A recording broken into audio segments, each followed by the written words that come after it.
whether they're here or whether they're still traveling and arriving. We who are collected here all together are really the cream of the intelligentsia of the world, who are applying the secret knowledge of the holy tradition of Vedic masters to bring the blessings of total natural law to every country and to the world to create heaven on earth. And this evening is the inaugural session of this great conference, and we are very blessed and fortunate to have Dr. Bevan Morris, the Prime Minister of the global country of world peace and President of Marsh University of Management, who has acted as Maharshi's right hand for 40 years and Maharshi's voice to us and to the world, always informing and guiding and giving Maharshi's instructions and guidance to us just as Maharshi wanted. So we feel very fortunate that he is continuing in this role. And I invite everybody now to give Dr. Morris a big warm welcome so that he can inaugurate the National Directors Conference.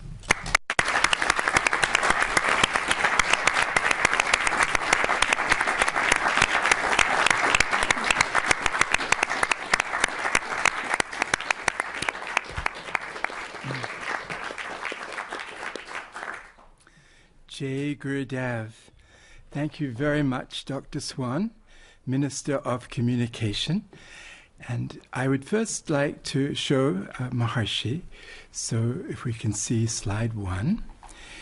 This is Maharshi at the Global Taste of Utopia. And at that time, Maharshi made very clear to the world the ultimate priority, the creation of a global peace-creating group equivalent to the square root of 1% of the world's population, which is today in excess of 8,000 yogic flyers practicing together in a group.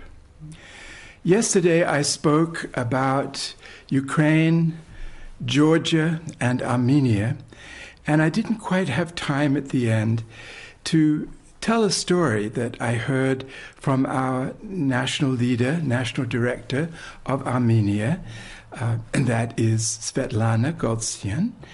And this is about a great artist, a very famous artist with international reputation of Armenia. And she was staying with our national director, and the Maharshi channel was broadcasting in Russian. And Svetlana just said to this great artist, Gayana Khachaturian, "This is Maharshi." And then after listening to 3 to 4 sentences, the great artist said, "I thought everything was lost. Now I am confident about the destiny of the earth." He speaks about the totality of life that Newton and Einstein spoke in formulae. Then I just began, Svetlana says, speaking about Maharshi's discovery, and said the devatas are the impulses of nature's intelligence, and added they are everywhere, to which the great artist responded, "They are within us," and said they are the images of her paintings. And after listening to a whole lecture by Maharshi, she said, "The greatest person of all times, what other great people have said, he says all that taken together." And later that evening, she said, the artist said, "Now I know why I wanted to come to your place. I have searched for him all my life. And now that I have found him, I am not afraid either of illness or death."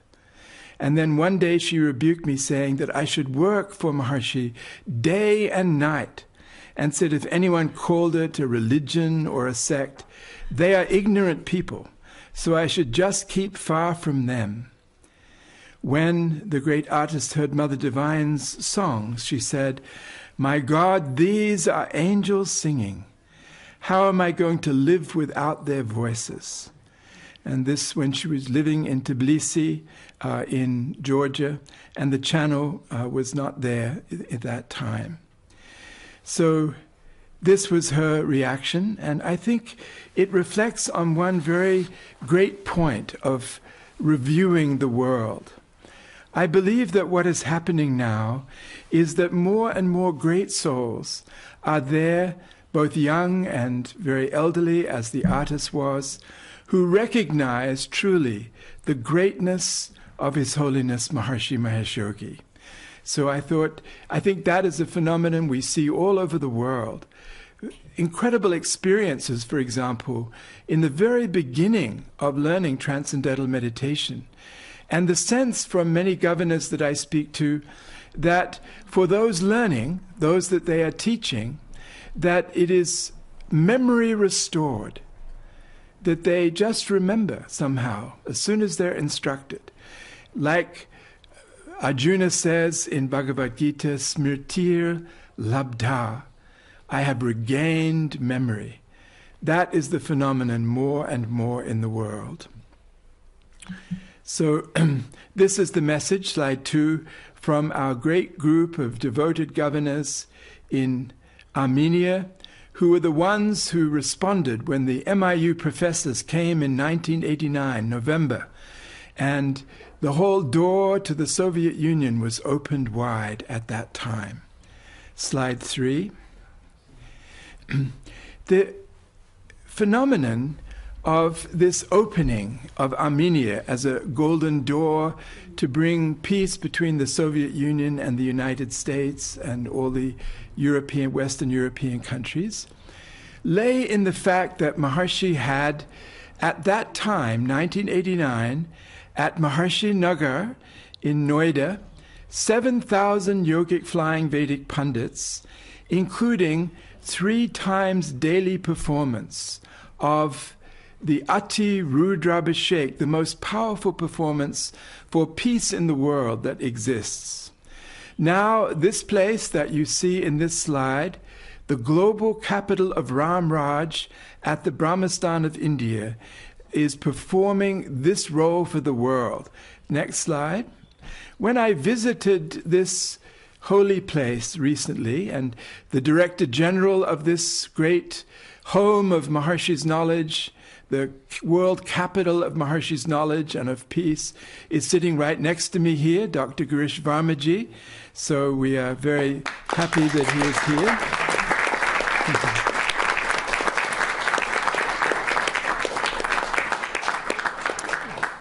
Visiting this place, the global capital of Ramraj, this time was just a very revelatory experience for me, because I had only been 3 years before the last time. But now, if we can see the next slide, the Vedic pundits there have, in particular, by performing Ati Rudrabhishek, taken the whole atmosphere there to the level that it is like a different loka. It's like a different plane of existence, as if you have left the earth and gone to some higher realm. And the building itself, where the Ati Rudrabhishek is being done, slide 6, this is 1,331 Maharshi Vedic Pundits in that great hall. The atmosphere of that, and when you look at the building, it seems to be glowing, a celestial glow of supreme enlivenment of the constitution of the universe. And so here we see the performance of Ati Rudrabhishek there.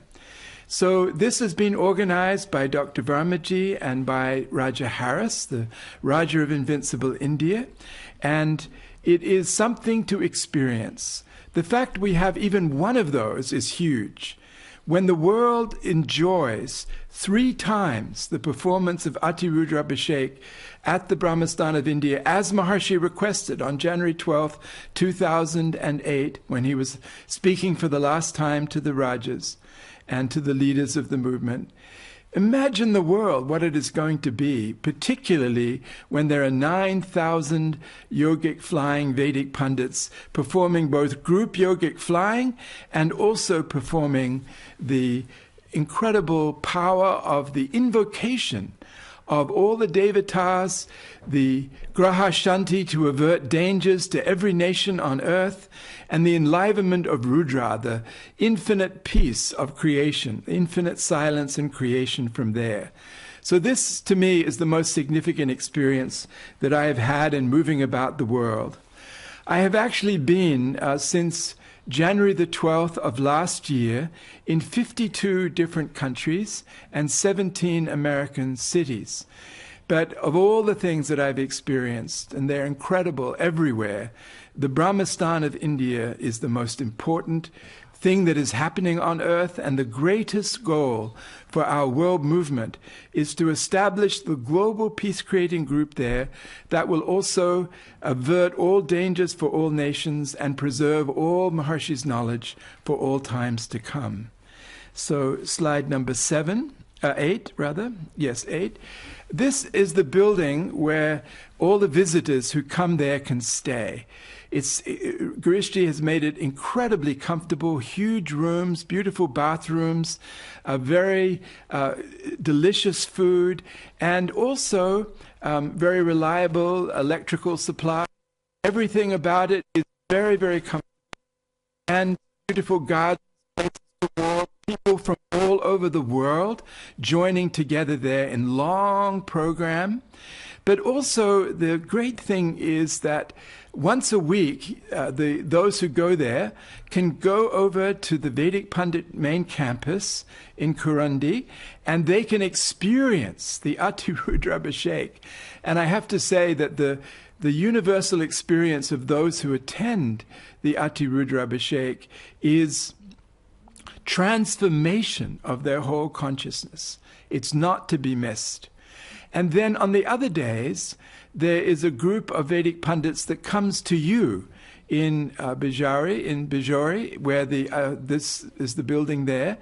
And Maharshi was always emphasizing to the Vedic pundits to be low and slow, because Ved is nitya and aparasheya. It's eternal and uncreated by the human mind. It's the self-referral reverberation of Atma, of the unified field. So the Vedic pundits, to be successful, they have to perform from within the self, from within silence, not from the baikari level or the Majjhima level of speech or the Pashyanti level of speech, from para, the transcendental level. And this is what you experience now. When the Vedic pundits recite, there's a softness, a slowness, and big silent gaps. It's incredibly thrilling to experience this Vedic Pundit performance that has been cultured by Gurishji over this time. So next slide, number 9. The great emphasis now of the world movement should be to see that the buildings there are finished. Maharshi built for 9,000 partially, and now, for example, a great Italian benefactor is finishing this complex, and the goal is that by later this year there should be 4,000 yogic flying Vedic pundits there, enough to bring peace and prosperity to all of India and to cool down also all the surrounding nations from anything that is going on in those regions. Next slide is number 10. Number 10. I think we might have skipped over a few there. Slide 10. So the Maharshi said the Rajas should also live there as much as they possibly can. And slide 10 would show the picture of the buildings of the Rajas where they are living in a beautiful mango grove.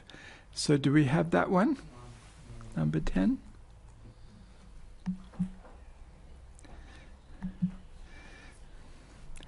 And number 11 shows the view that the Rajas have from their houses. So that also is incredibly beautiful view of great trees and the pond there as well. So, yes, there it is. Very good, very good. So now we also this year had the chance organized by Guruji and Raja Harris, to take our dip in the Sangam in Allahabad, so in Prayag. So if we can show the next slide, number 12.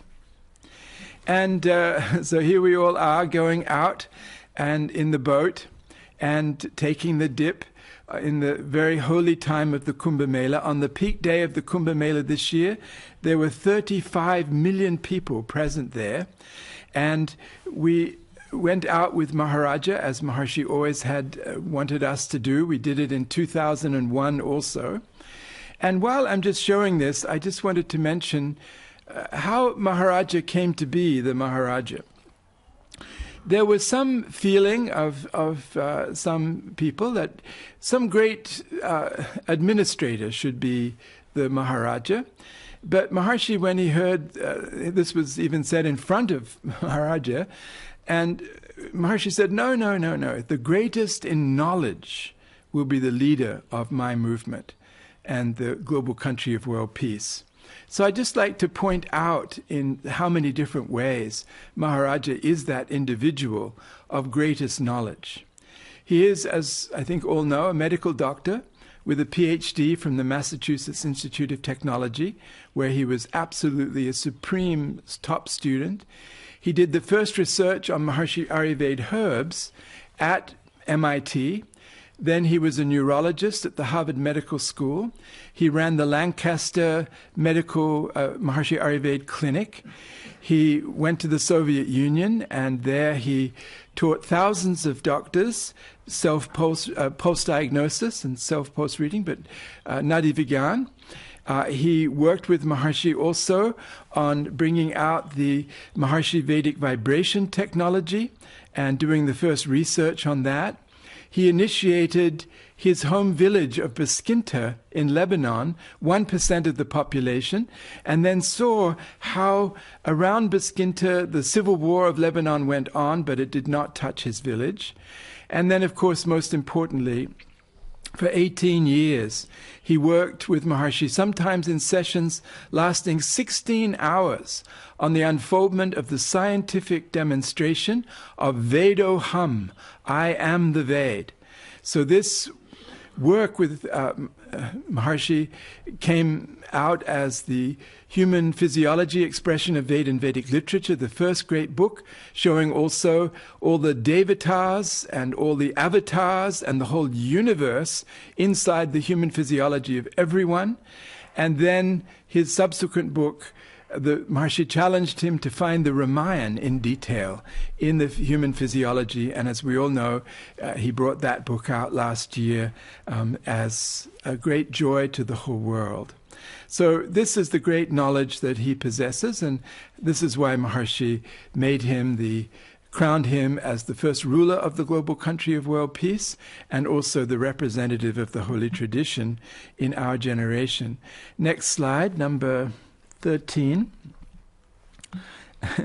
I'm so happy also, this is a great thing that Raja Paul organized in Antalya in Turkey, and Maharaja went there and gave a beautiful series of lectures to an international World Peace Assembly, and gave one of his advanced Maharshi Vedic science courses there. So it's a thrill that Maharaja is out expounding what Maharshi gave to him in all parts of the world. So next slide. We also this year, and again this was another great work of Guruji and Raja Harris, had the inauguration of the Maharshi Smarak. And next slide, number 15. And it's not completely finished, but it's very much on the way. Slide 16. When you walk in, you have this beautiful vision of Maharshi. It's so inspiring and delightful to look at. But this is special also because on the walls of the Smarak is a summary in 32 panels of all the teaching of Maharshi, starting from the holy tradition and Gurudev through to the creation of heaven on earth. And these panels were made, the words were chosen by Mother Divine from Maharshi's talks, summarizing each point. And yes, sorry, I should have said next slide. So here are those panels on the walls. And here, next slide, number 18, is one of those panels up close. They are carved into white Grecian marble and then gilded. This was done in Fairfield and then shipped to India for that. So rather than this being just a kind of ordinary memorial of pictures or things like that, this is a place of supreme knowledge. And number 19, I wanted to show this place. This is the home of Purusha in Uttarkashi, high up on the mountain. And Maharshi, at one point, he thought of coming to live there in 2001. But after reflecting on it, he decided he couldn't do it, I think probably because there was just so much work to be done left in the world. So Purusha lived there, however, and they have a beautiful home of silence. It's one of the two. And the next slide, number 20, is their view down into the Ganga and up into 7,000 meter high, permanently ice-capped ridge of the high Himalayas. And next one, 21. This is the other place of Purusha in the Himalayas, 21.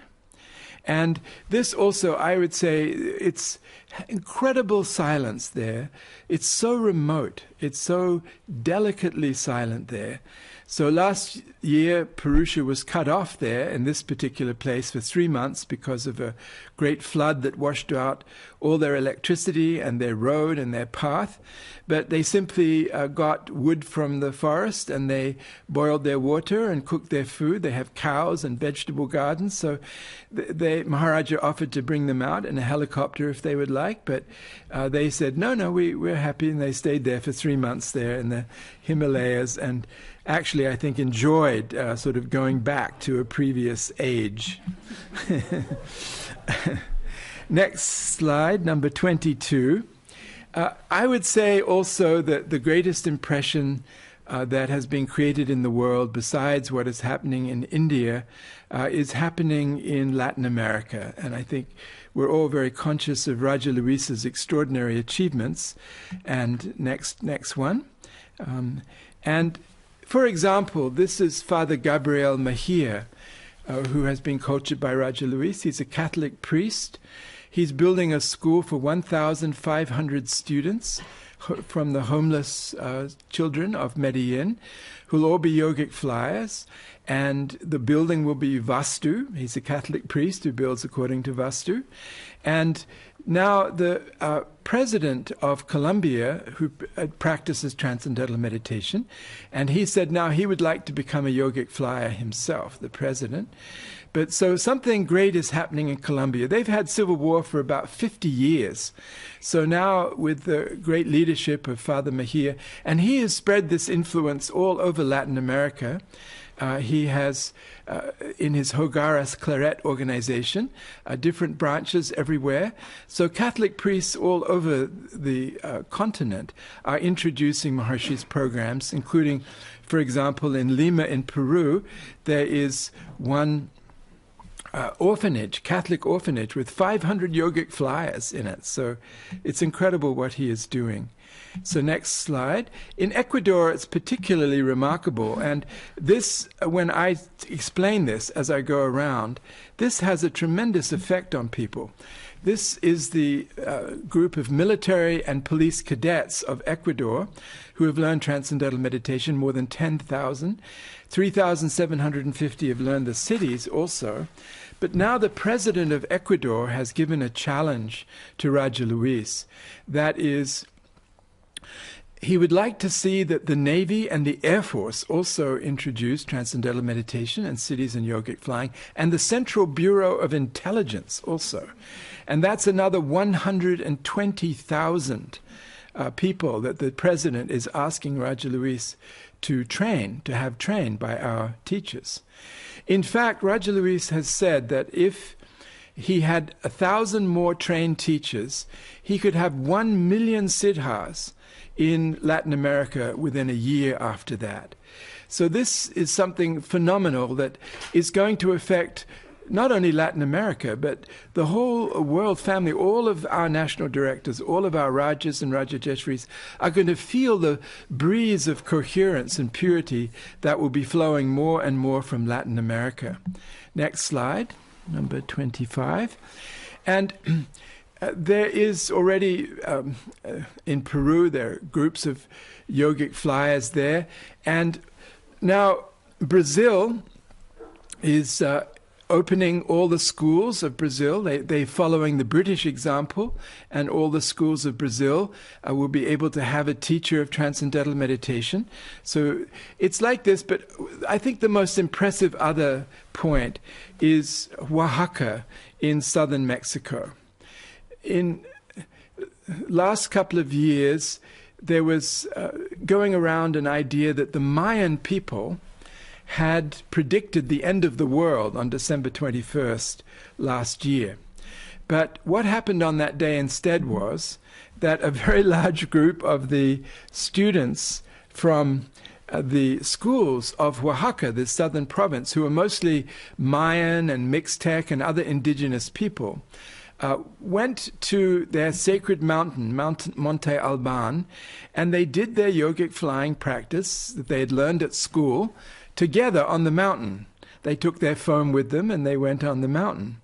And now Raja Luis is mentioning that the state government of Oaxaca is so pleased with the result of the thousands of children who are practicing yogic flying at school, that now they are institutionalizing it so that all 258 schools in the province will have this as part of their program, and they will all do it at exactly the same time each day. I think it's 7:55 a.m. liftoff and 12:50 p.m. liftoff. They'll be doing their whole program at school as part of the state curriculum.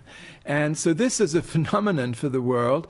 And, you know, already I think about 8,000 students are practicing, and with more teachers, all of the students in a whole province of Mexico will be practicing yogic flying together. And it's really, we have to all congratulate. This is just a fraction of what he's doing. We all hear it on Marshi's Global Family Chat. There's a group of generals and colonels, for example, who want a teacher training course just for them. And also there's been recently a cities course with priests, monks, and even a bishop. There's a yogic flying bishop in Latin America now. So congratulations to Raja Luis, and he's helping us all over the world.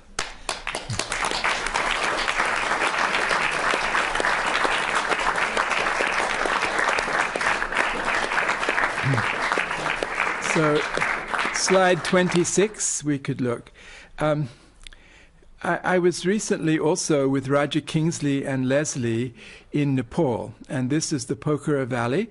Raja Kingsley and Leslie are planning to have there a Panchakarma clinic by the famous lake there, and this mountain, Annapurna mountain range has 7,000, even 8,000 meter high mountains that stretch across that valley. But I wanted to mention a wonderful thing about going there, slide 27. And that was the memory that Raja Kingsley and Leslie were sharing, that Maharshi came to Kathmandu in 1974. And in 2 weeks, he taught 28,000 people in the big park in the center of the city. So next slide. And he was lecturing there and teaching through earphones. And these earphones were welded by different governors from the US and Germany, 10,000 of them in 5 days before they left to go to Nepal. And then there was a kind of metal ring on the ground, and then they could receive like a radio transmission through their earphone.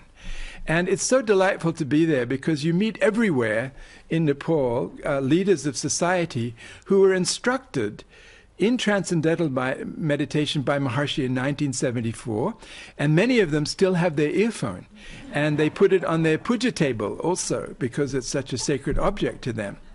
So why did Maharshi do this? At that time, the Cultural Revolution of China was boiling over.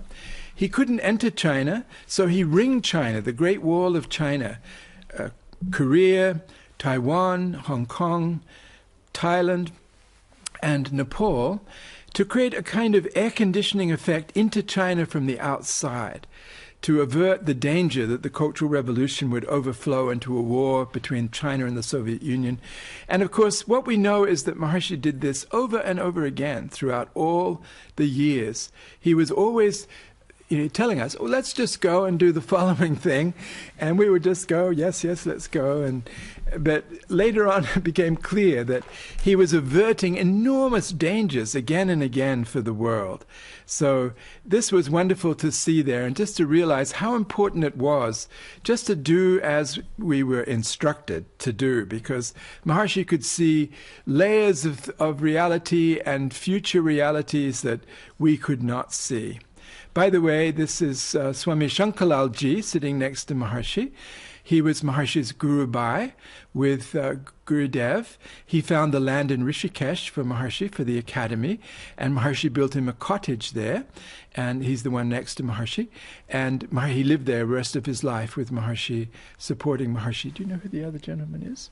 I think Hariharanand. Yeah, he's, I think, another one that they were together with Gurudev, yeah. Oh, in Nepal. In Nepal. Okay, very good. So, yes, so next slide.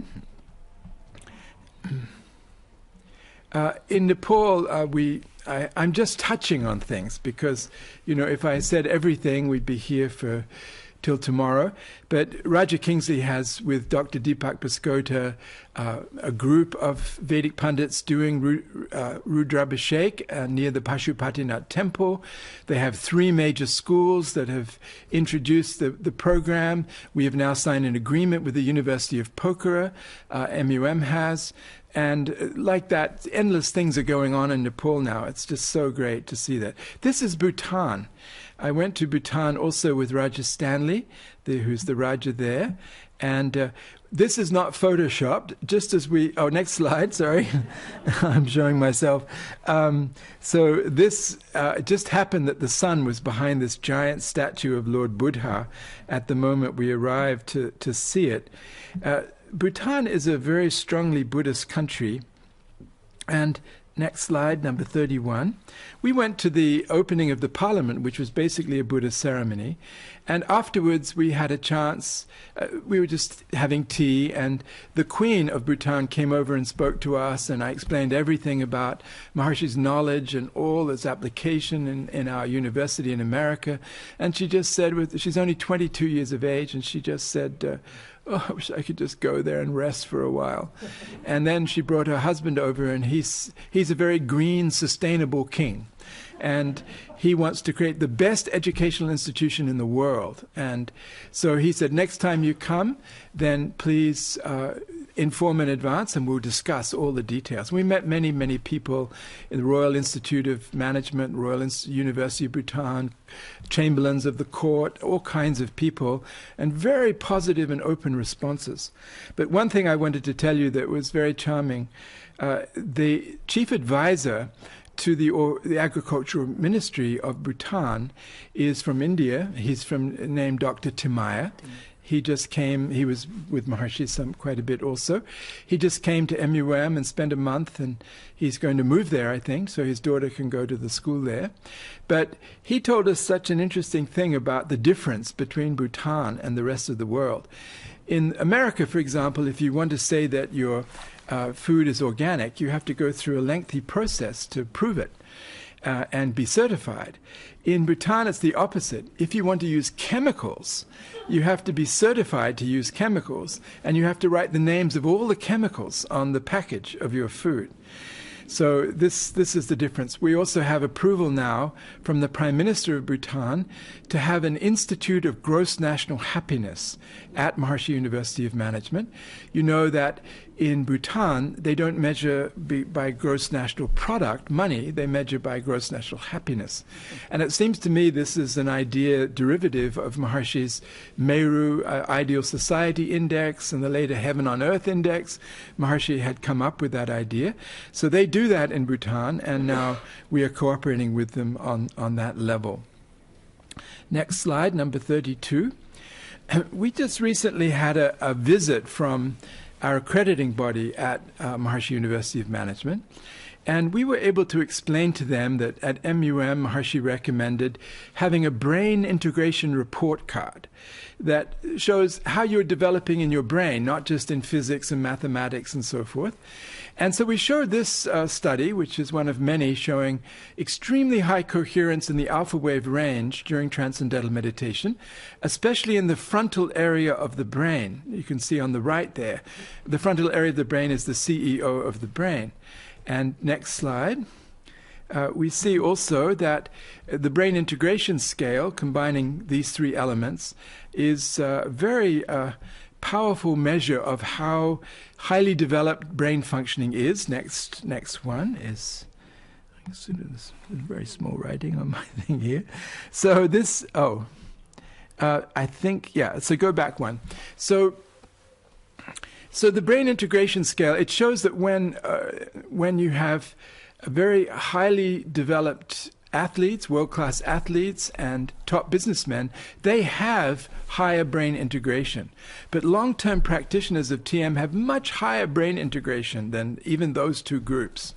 So when we showed this visiting educator these findings, and also the finding that in the top two categories of human development on a basic self-development measure that is used in psychology, normally in America 1 to 2% of the whole population are in the top two categories. And it was found in research that MUM graduates, alumni, 38% are in the top two levels of human development. And the people who measured this simply couldn't believe that it was possible that such a group could exist. So when we showed this visiting educator, he said, "This is hot." He said, "This is your brand." And I found in this response some hope that there is an awakening in the level of, even he was a very poorly informed person about Maharshi University of Management and about transcendental meditation. So it's beginning to show, to my mind, that there is an openness, a readiness now that was not there before to understand. He asked the people in the hotel where he was staying in Fairfield, the American, opposite the hospital, and he asked the lady at reception, what do you think, when he first arrived, what do you think of the university? And she said she liked it very much. And he said, why? She said, I sent my child to the Maharshi school, and at the Maharshi school, they love my child. So that created a very good impression right away as well. So actually, next slide. There's a lot of very clear indication that everywhere on the top echelon, not only in America, but you'll see in a moment if I have time, that all over there's a new reaction. For example, I showed last night, this is Senator Tom Harkin, one of the 2 U.S. senators from Iowa, and when he received his honorary doctorate and gave his commencement address 2 months ago, he said that nowhere on earth was there a university that developed its students holistically and their wellness and good health like MUM does. He said it's the first in the world as far as he was concerned in doing that. And he said to the students, nothing is impossible. Look at Maharshi Mahesh Yogi, one man alone, and he changed the whole world. So for a U.S. senator to be saying that, it's a very significant thing. The same next slide is 35, is Rupert Murdoch. Rupert Murdoch is Australian. I worked for his first newspaper in Australia, the Adelaide News, when I was 18 years old. And he recently learned transcendental meditation. He is a media baron, as I probably most know. He's worth $11 billion.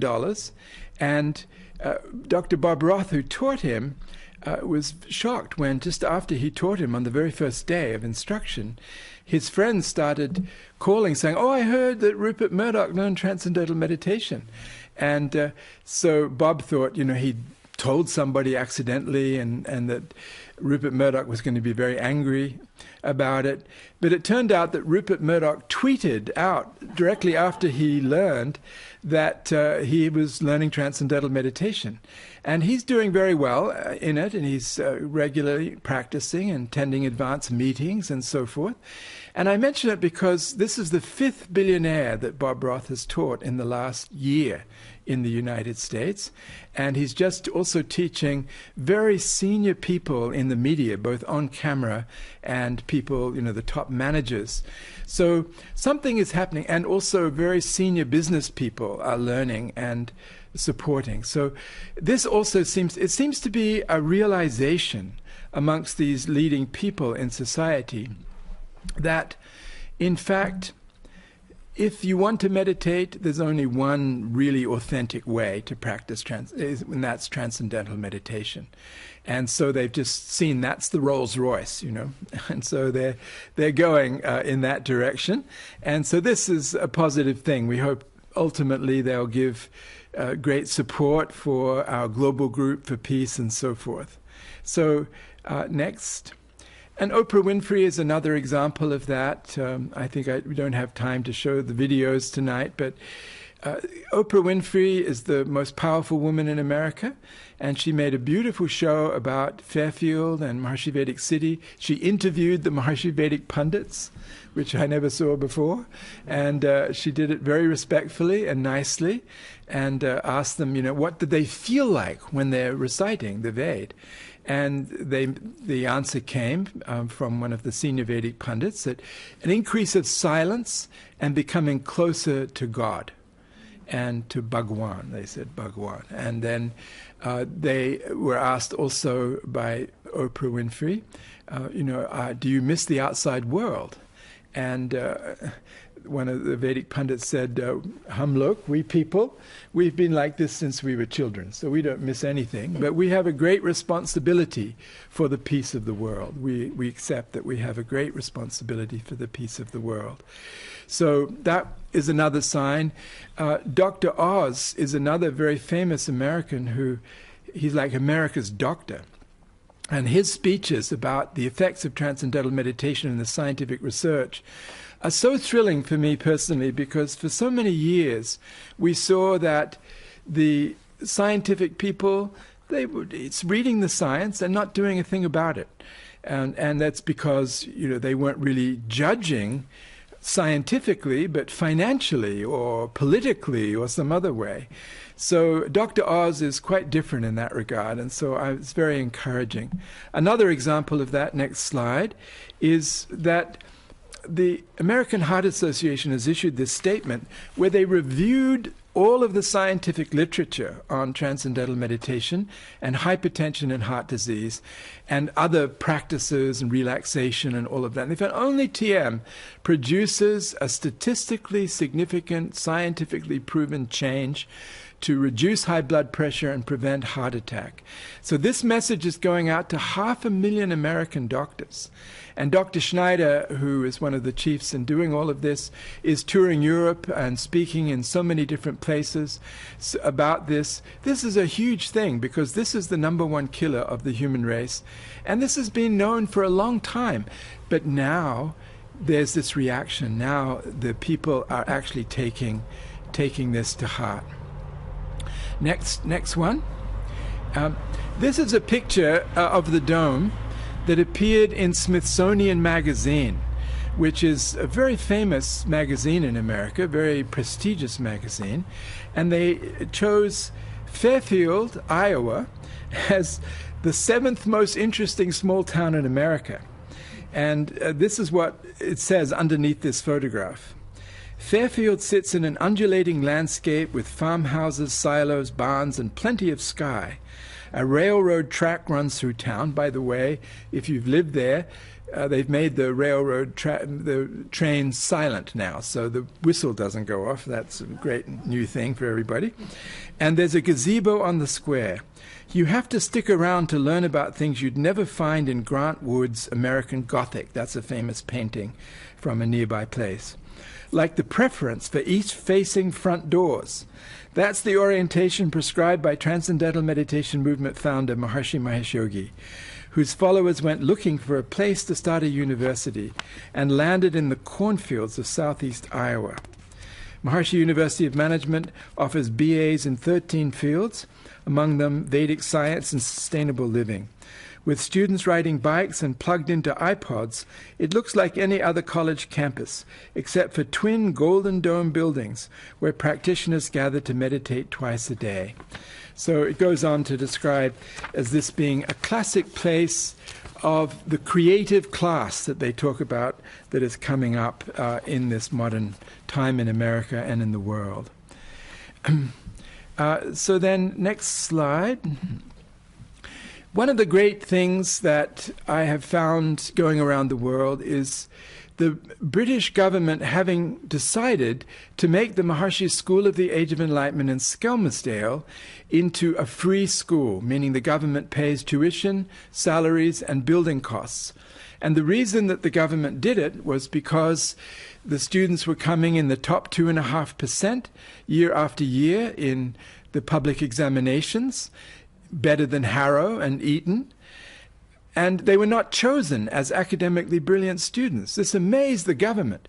Also, no bullying in the schools. Bullying is really an epitome of the age of ignorance that is passing away, and it's not found in Maharishi schools.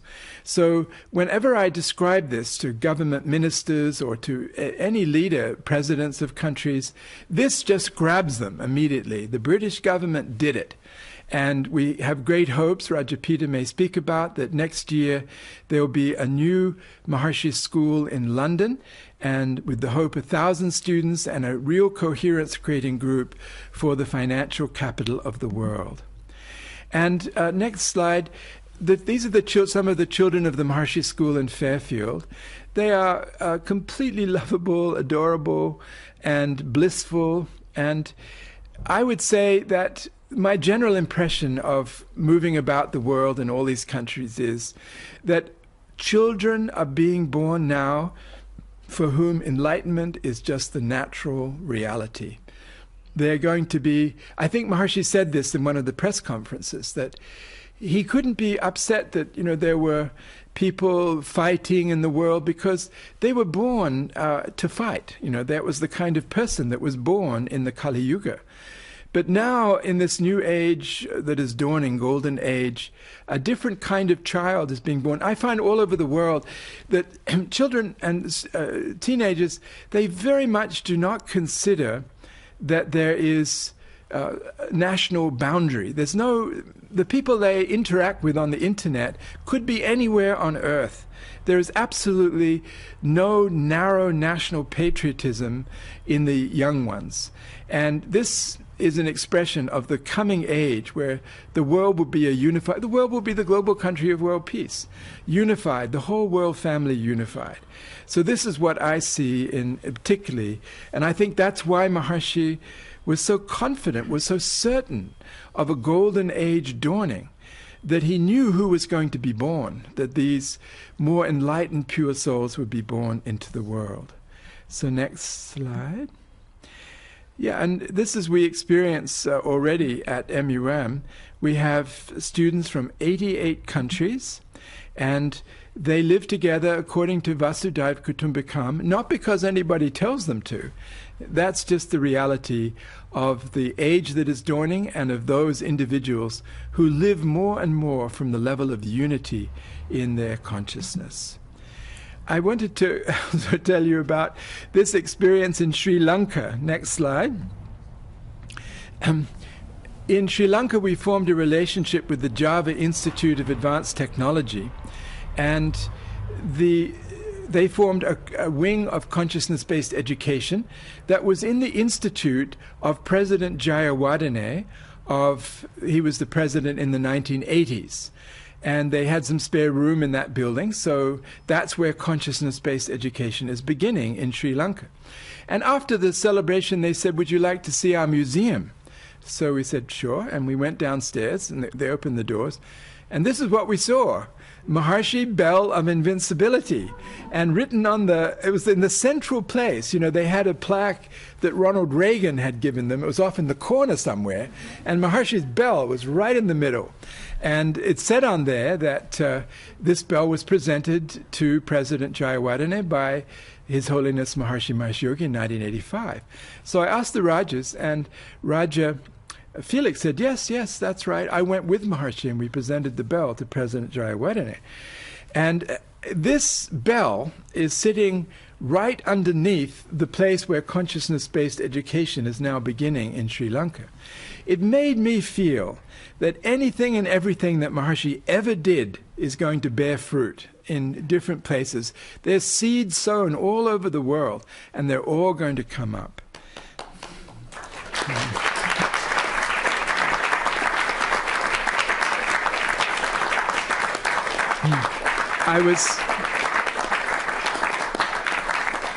I was so touched by the enthusiasm also, it was on the chat recently, of our Malaysian governors. When Maharshi left India, it was 27th of April 1958. He went to Burma first, and the next morning after he arrived, there was a Buddhist saint there, and he came with 200 of his followers to greet Maharshi, the first day out of India. And the followers said that this saint in Burma had predicted that on that particular day when Maharshi came, that a great saint from the Himalayas would arrive in Burma. So Maharshi, I remember in one tape, said he thought this was a pretty good beginning, you know, the first day. And after that he went to Penang in Malaysia. And there's a famous picture of him sitting in front of a door at the Sikh Gurdwara where he was staying and where he taught hundreds of people. And the local governors thought they'd like to get the door. So they asked the Sikh Gurdwara, and they said, sure, you can have they made a donation, and the Sikh Gurdwara gave them the door. So that Maharshi it was his door, basically, from all those years ago. So they're going to put it in the Peace Palace whenever it gets constructed in Penang, which they hope will be very soon. Next slide. This is Bali, and Bali is a place Maharshi went in 1978. Next slide also. Next one. And there are 3 schools, next one, in Bali that have introduced transcendental meditation. One of them now has 250 siddhas. These are all the governors and siddhas, Rajawelam and Leadaway and Almar there. This is the center in Denpasar in the middle of the city. And this is a perfectly east-facing building that we own. So next slide. And these are the governors welcoming me there. But the next one I wanted to show you, I wanted to mention this young man particularly on the right. Reggie, the national director, is on the left there. On the right is a young man named Henki. And he has been riding his motorcycle 3 hours through the mountains of Bali to the North Shore every Friday to check the faculty and the principal of a very prominent school there, and then give them an advance meeting, and then he rides 3 hours back again. And this is his dedication. And now, when I was there, next slide we can show, I spoke to the students at that school, and the principal of the school said at the end to all the students, he said, I meditate, I practice TM, and also the faculty does. Would you like to learn? And the whole school, yes, we want to learn. So now, 2 days from now, 225 are being instructed. Gurishji helped to organize this. It's very beautifully done. So, and there are supporters in Bali, who feel that they would like to have 10,000 yogic flyers in Bali. So this is the goal there that they are working towards. So next slide. And Raja Heglam was just there with Dr. Schneider, and they spoke at the World Hindu Conference and created a great impression of the reality of Veda and Vedic literature as the scientific value, the constitution of the universe. And they also spoke at the medical school there, and Dr. Robert Schneider is now opening up a program at the medical school in Bali, the main medical school of the Central University there. So next slide. This is Adelaide, where I come from. and I grew up there for the first 19 years of my life. And this is also Adelaide. I visited there on this tour that I just was on, and earlier this year around the world. And this very good thing that's happening there is that 168 nurses of patients suffering from Alzheimer's and other dementia have learning transcendental meditation under a grant from the foundation of the wife of the former Prime Minister of Australia, Bob Hawke. It's Hazel Hawke Foundation. But what I particularly like about this is a point that Maharshi made very much, is that the 168 in the control group, as soon as the experimental period is over, they also will all learn transcendental meditation. Maharshi didn't like control groups because it means you're denying a whole group of people the opportunity to learn transcendental meditation. By the way, just to the left of that, not quite yet, just to the left of that tall building, which is the Hyatt Hotel, you can see a lower building. That's the railway station. I left there when my mother dropped me off there in December 1968 to start my journey to India. She expected me to come back 3 months later, and I came back 17 years later. So my mother was a very tolerant mother. Next slide. This is Melbourne, and next slide.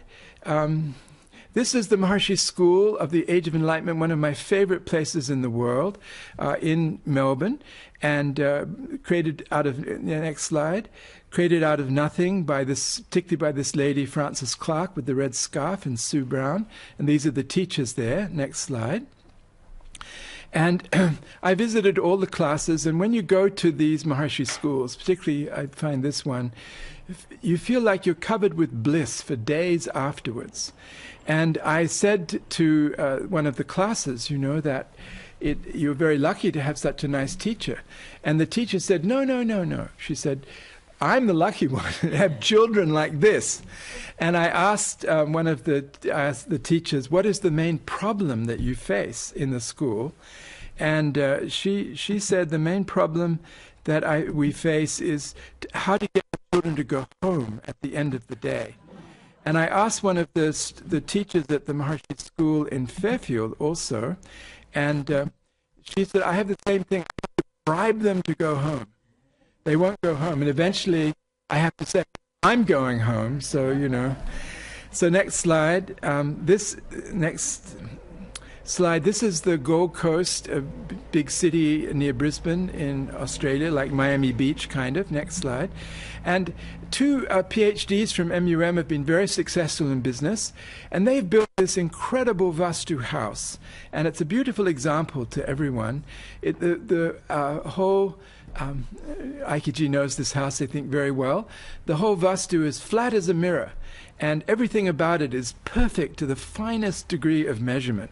And I stayed there, and we had the meetings there. It's an incredible place, truly. So next slide. And we, the owner is the first person to get a PhD in the science of creative intelligence from Marsh University of Management. This man is named Dick Hamari. He is the Minister of Education of the Solomon Islands, and he practices transcendental meditation. He visited the TM Center in Brussels, and Stain looked after him. And he said,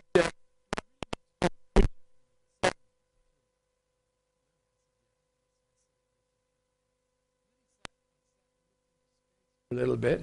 And that evening he stood up in my public lecture to educators, and he said, you should all learn transcendental meditation. And it's like this with TM. You know, when you write a book, then at the beginning you put acknowledgements, you know, this person helped me, and this person helped me, and this person helped me, and this person helped me. So with TM it's like that. First you do the acknowledgements, you know, who helped me get this technique, and then you learn. So I thought that was quite a creative solution on his part. And now he's applied to do the PhD at MUM. So now we're talking, we'd like him to come, but we'd like him to stay there as well. Next slide. This is the first teacher of transcendental meditation ever in the Solomon Islands, Tom Gogo, with his family, trained in Thailand. He's doing extremely well and teaching all the time. Next slide. This is New Zealand. Martin Davey, who's here tonight, took me down to this beautiful town, Queenstown. Next slide. And we went out on this beautiful boat. And I wanted to show you this particularly because I enjoyed so much the time that we spent down there with Martin Davey, who is a young national director. And I think he's setting the example for the whole world now, that because he has lots of governors who have been governors for 35, 40 years, and he's very respectfully and gently handling the whole situation and bringing their support and making a great dynamic advance for the beautiful land of New Zealand. So congratulations, Martin, for what you're doing. Next slide. Yes, there he is. Next slide. So this is the Maharshi Spiritual Capital of New Zealand, which has other beautiful Vastu buildings around it, and these are all the governors. And you see Martin sitting there with Raja Wynne and Maureen, who invited me to come to their domain of New Zealand. And Martin is there on the right of the picture. So next slide. I know it's getting very late, so I'll go. This is Fiji. Next slide. In the Vunamono High School in Suva, 750 students learned 2 years ago under a grant from the David Lynch Foundation. Next slide. And these are some of those students. Next slide. And they really would like to become teachers of transcendental meditation, many of them. And the country badly needs it. There's been, I think, 5 coups in Fiji since about 1988. And the whole political situation is not very favorable. I also wanted to, next slide, again, if there was more time, I would show the video. But this is the wonderful Acharnyan, Buddhist nun, who is a teacher of transcendental meditation, who introduced TM to 430 students in her Dhammajarani school in Thailand. And the results are fantastic of the students. The lifting of stress, the frustration and irritation dissolving, the ability, one student says, I was pretty much a good for nothing before I learned transcendental meditation. And also she says the aggressive qualities, Acharnyan says, of the students, because they come from very troubled backgrounds, decline. And she would never send them to competitions, but now she sends them, and they won the chanting competition, they won the national memory competition. And when the journalist asked the student of this school, how did she win? She said, it's because I practice transcendental meditation regularly. So I just greatly honor her. She and the Achan Ying and other teachers there are doing a fantastic job. Next slide. In Africa also, there are just great responses, and I want to congratulate Dr. Chris and Dr. Ann Kroll, because Maharshi gave them the challenge to introduce Maharshi's programs to the traditional kings and to the traditional peoples of the world, the indigenous people. And I can't help but notice that in many cases, like in Oaxaca in southern Mexico, it's through the indigenous people that the door is opening. Somehow they have ability to be free from the limitations that one would otherwise see, perhaps in countries still controlled by European traditions. So Chris and Ann have done an incredible job in opening up Africa along with many Rajas, but especially this emphasis of Maharshi on the indigenous peoples. It's going to pay bigger and bigger rewards as time goes on. Next slide. The other thing I just wanted to emphasize, amazing responsiveness of leaders. This is the Prime Minister of Togo in West Africa, with Guy on the left as the national leader. After 20 minutes of talking to him about Maharshi's program, he just said, this speaks for itself, let's do it. 20 minutes, you know. I said, oh, I have more in presentation yet, but no, he just wants to do it. So he sent us to 4 government ministers there. So it's different. It's just different. There's a purity in world consciousness, creating receptivity, and it's only going to become more so. And now, next slide. Maharshi Invincibility Institute in Johannesburg, this building donated by the Anglo-American Mining Corporation. It's got space for 1,000 siddhas, if we can get that number. And this is enough for the whole of South Africa. And it's just such a joy to be there. The students, next slide, just so blissful. and so focused now on their studies. And over 200 of the students, the last I heard, were yogic flyers out of 500.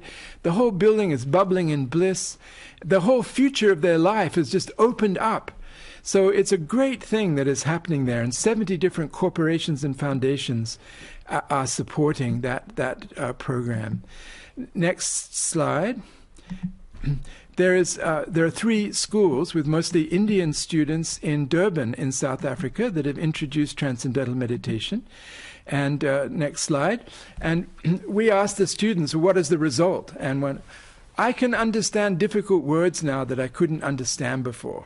And the principal said to the other students, well, why do you think he can do that? And the others, these are 10 and 11-year-olds. Oh, he's more relaxed now, so he focuses better. Oh, he's using his brain better than he was before. And one of the little boys stood up and said, why am I so kind now? He was he seemed to be upset that he couldn't help it, that he was kind. And we asked one of the principals, well, what's the main question that you were asked? And by the kids. And she said, they asked, why didn't you teach us this last year? So next slide. I visited President Chisano, the greatest statesman of Africa. When I arrived at his beach house, he ran out onto the veranda. Jai Gurudev, Jai Gurudev, Jai Gurudev, like that. He knows everything about Maharshi's teaching. He went through the forests of Mozambique with the Vaidhas. He told me how he came to introduce transcendental meditation to 18,000 soldiers and 3,000 in the cities. He said President Kenneth Kaunda of Zambia wrote him a letter and said, I tried to introduce this in Zambia, but I couldn't because the politicians ruined it. But you, Mr. President, President Chisano, you have to introduce it. And he did. The Civil War ended, and now the poorest country in the world is soaring in wealth. And President Chisano is very keen, next slide, he has land in Maputo, and Raja Luis and Raja Antonio are working with him to build schools for a National Yogic Flying Group and also an Organic Agriculture Institute. And he wants this not only for Mozambique's national invincibility, but because he likes to go to other presidents and say, you should do what I did.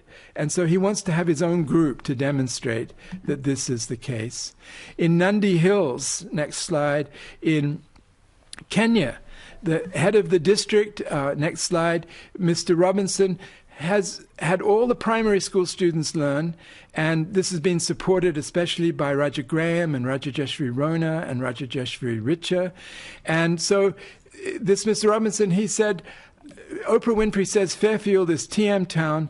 I want my town of Nandi Hills, tea planting town in the high hills of Kenya. I want my town to be TM town number 2.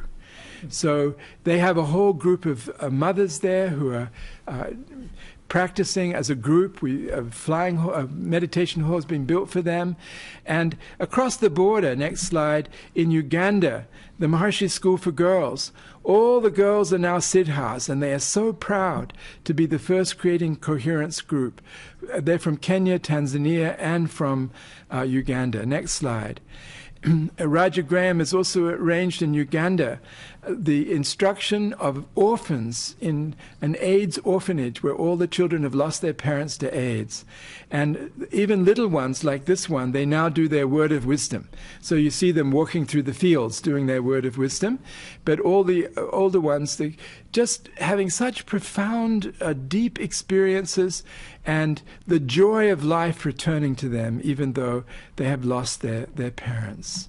Next slide. And it's such a joy to say that new teachers have come back from Thailand, next slide, including the first teachers from the Congo, who were taught, I think, in the refugee camp there and who were determined to go and become teachers. Next slide. And also these wonderful Kenyan teachers, Mrs. Quatra on the right. She was the headmistress of a famous school in Shimla. She's from India.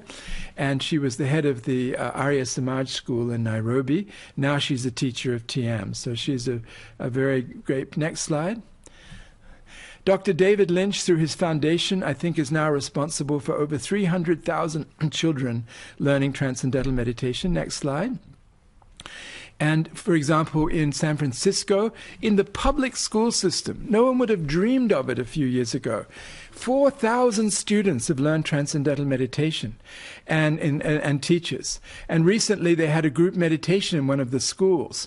And David Lynch came, and also Russell Brand, and a famous baseball pitcher, Barry Zito, on the left from the San Francisco Giants. And then they all spoke to them. Next slide. And the children, when asked what was their favorite part of it, it wasn't the talking. They liked the group meditation the best. And now the old head of all the schools of San Francisco has retired, Carlos Garcia. And he was the one who was just, I show his short message everywhere in the world. And sometimes audiences of educators who don't practice transcendental meditation burst into applause when they hear him speak, because he just says, for those of you who are, making this difficult, get out of the way, because you've seen the data. This is transforming lives, transforming neighborhoods. It'll transform the whole society. And now the new superintendent of schools is also has learned TM and is also advocating very, very strongly, and not only now for the at-risk schools where the poor students are, but the top academic schools are starting to introduce as well. And when this new superintendent of schools learned TM, his wife came to the TM teachers and said, "Thank you for giving me back my husband," because he was so stressed from trying to run the San Francisco school system. He'd come home and he couldn't speak even to his family. So this is a beautiful story of San Francisco that it's opening up something very great for the whole world. So I'm sure Dr. Swan and the video crew are getting a little apprehensive about how long I'm going to persist. So let me just show one or two other things. The next slide. And then this, just to show that in China, President Shui of the Beijing Language Culture University, he invited me to the 50th anniversary, and we gave him the Yogic Flying Book of Dr. Pearson. His eyes became as big as saucers because he's so fascinated by Maharshi's knowledge. When I first spoke to him 2 years ago, he listened to everything about consciousness-based. He said, "I want to be your first student." That's how these people react. Next slide. And it's like at Beijing Union University, 30,000 students. After 15 minutes, the chairman of the university said, "We've got to take this to the Beijing Normal University, which is the teacher training university, main one for the whole of China." To the president, he said he'll be interested. And after just about a month, he sent 6 professors to MUM to check us out. And now we have a relationship for exchange, and he wants part of his university to be consciousness-based. That's Professor Zhu on the left, our leader, national director for China. Next one. This is where TM is learned there. Next one. And this is Mrs. Ye and her son Li Meng with a group of students. There are 148 Chinese students at MUM. So Mrs. Ye and Li Meng are the hosts looking after the whole movement there. Highly connected people. Next one. And these are 2 graduates of MUM, Master Zhang and Mr. Xie. They're students of Raja Michael. And they are reviving Southern Taoism and building huge buildings. They're going to have an Institute of Asian Studies Vastu building for MUM students to exchange with China. And one will be built in MUM as well. So this is a great thing that they are doing. The next slide. And by the way, Professor Zhu says the new president of China, President Xi Jinping, he is a Taoist, not a Maoist. He's a Taoist. And so this is a big shift in the modern history of China. So next one.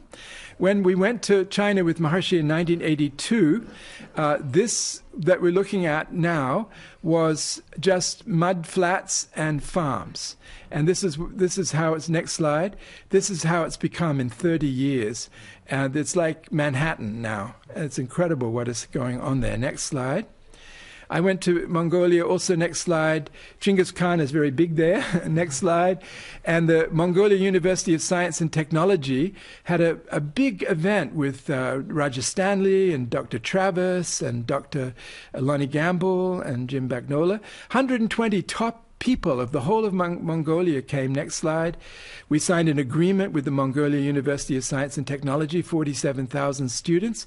The rector, the president, is on the right of me there. Next slide. And public lecture, 600 people came. And Dr. Travis, as he does, next slide, he gives the live EEG demonstration. So absolutely fascinated in Mongolia by Maharshi's knowledge. Next slide. And recently, we have quite a good group of Mongolian students at MUM. And there was recently a hackathon in America, a computer competition. And students from all the top universities in the country competed. MUM had 2 in the top 10. The only other university in America that had 2 in the top 10 was Harvard University. And these are the 2. They're both Mongolians in our Masters of Computer Science program, which is our largest and most successful program in the US. Keep going. Yes. This is Chinggis Khan again. As I said, he's very popular there. It's so nice, you know, the Belfast Peace Line project. Maharshi created this project to have a group of yogic flyers to bring peace to Northern Ireland and to the Republic of Ireland. Next slide. And this land was purchased by Maharshi for this purpose, right by the wall that divides the Protestants and Catholics. We still haven't raised the money, but Andrea Gribben there and Jerry Gribben are working so hard to do it. But the great news is that they have instructed the person who has been the head of Sinn Féin through a long time, Jerry Adams, and also his whole family. And Jerry Adams and his whole family want everyone to know that they practice transcendental meditation. And on the Protestant side, one of the paramilitaries wrote to Andrea after he learned TM, he realizes now that it is the whole effort to create peace in Northern Ireland is on a rotten foundation, and the only true foundation is peace in the soul. And this is what transcendental meditation has provided to him. Next slide. And so Maharshi has done all these miracles in the world. Next slide. And including, he asked us to build the Maharshi Tower of Invincibility. Next slide. And now this version of the tower is going to be constructed just next to Maharshi's house. It can't be higher than the old building, the haunted house, which also we are hoping now that it won't be many months now before that haunted house is torn down, that old building. And so this beautiful building will be constructed. And next slide. Next slide. I'm almost there. This also is a brand new video building that's being built just nearby to where we are at this moment. That will be for all the preservation of all Maharshi's knowledge, 40,000 hours, and all the video broadcasts, Maharshi channels, 6 Maharshi channels, editing tapes, translating tapes, and so forth. Everything will be in this beautiful building. And a Swiss family has put forward money to begin this, so it's actually beginning. And a very good Dutch contractor has come who's already saved a lot of money. Next slide. And this is the great Peace Palace of Erfurt, an example to the whole world, built by Dr. Eckhart Stein and Lila Maria. And there's a manual that beautifully describes every step of building a peace palace, financing and vastu and construction and ceremonies, everything about it. And here is the garden being created under the supervision of Dr. Swan. I think that's right. Next one. So everyone should build a peace palace like Erfurt in the heart of Germany. This is the incredible silent place of Purusha in West Virginia, where now I think about 80 Purusha are there. So next slide. This is their view. Maharshi wanted them to have a beautiful long-range view and in Vastu buildings, so Purusha are very comfortable there now and beautiful silence. But what we need is the Vedic pundits in America and the Vedic pundits in India. Here they are in America. Next slide. And this is their campus in Iowa, in Maharshi Vedic City. And we need to create a group of yogic flyers for America of 2,000 in the campus of Marsh University of Management. Next slide. And this is the Sustainable Living Center. Next slide. also the Sustainable Living Center, in this beautiful campus and in the golden domes and with the Maharishi Vedic Pundits from India, the blissful yogic flying, the supreme experiences, number one experiences of the Invincible America Assembly on the level of infinite silence flowing as the hum of creation, the Ved, the brilliant self-effulgent light, the tidal waves of bliss, the encompassing of the whole universe, the seeing of infinite consciousness even through the eyes, the love flowing amongst everyone. This is what we need to have in America for the future of America. But we also need, go on, next one. And we need to do this in every nation, to prevent the birth of an enemy through a group of yogic flyers in every nation. That was Maharishi's clear instruction to us. Next slide. To create the Meissner effect, so our nation is impenetrable to negative influences. Next slide. And create perpetual world peace. Maharishi gave us the technologies for that, and so we have absolutely the responsibility to use this knowledge, the only world peace creating knowledge that has ever been in the world. We need to use it completely, and the purpose of these coming days is just to see how to do it better and more quickly and make the world enjoy the golden age for all times to come. So sorry to go so long, Dr. Swan, but anyway, I'm done, finally. Jai Gurudev.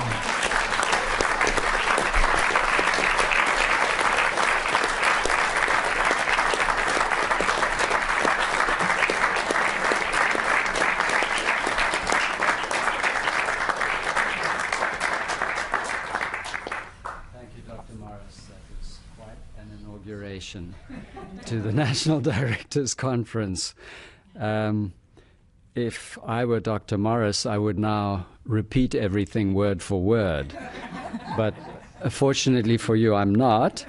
We'll continue tomorrow and the day after and the day after until Guru Purnima, hearing much more in detail about all these beautiful projects every evening during Maharishi's Global Family Chat from the Rajas and the national directors of all the countries who will be coming, and some will be connecting via Skype or telephone. So we'll be going deeply, deeply into all the details and having that inspiration and that practical enrichment of how everybody is achieving these fantastic achievements that Dr. Morris has just shown us.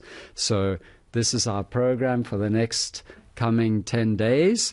And with all glory to Gurudev and to Mahashiji, and all appreciation to Raja Ramji Maharaja Adiraj Rajaram, the first ruler of the global country of world peace. We don't have the bell of invincibility now. Jai Gurudev. Oh.